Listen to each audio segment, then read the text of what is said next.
మునగాకు పచ్చడి రుచితో పాటు ఆరోగ్యాన్ని కూడా ఎంతో మేలు చేస్తుంది. ఇమ్యూనిటీ బూస్టర్లా పనిచేస్తుంది. మునగాకు పచ్చడికి కావాల్సిన వస్తువులు: 1 కప్పు మునగాకు, కొద్దిగా చింతపండు, ఎండుమిరపకాయలు 4 మరియు జీలకర్ర. ఇప్పుడు చేసే విధానాన్ని తెలుసుకుందాం. ముందుగా మునగాకులను కడిగి ఒక గిన్నెలోకి తీసి పెట్టుకోవాలి. ఒక ప్యాన్లో 1 చెంచా నూనె వేసి వేడి చేసుకొని అందులో జీలకర్ర, ఎండుమిర్చి, చింతపండు వేసి కొన్ని సెకండ్లు వేయించుకోవాలి. తర్వాత అందులో కడిగి పెట్టుకున్న మునగాకు వేసి కలిపి కొద్దిసేపు వేయించుకోవాలి. తర్వాత ఇందులో తగినంత ఉప్పు వేసుకోవాలి.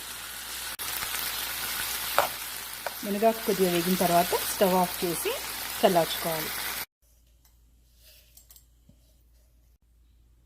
ఇప్పుడు దీన్ని గ్రైండ్ చేసుకొని పేస్ట్ చేసుకోవాలి. ఇలా తయారు చేసుకున్న పచ్చడిని చపాతీతో కానీ వేడివేడి అన్నంలో కానీ కలుపుకొని తింటే ఎంతో రుచిగా ఉంటుంది.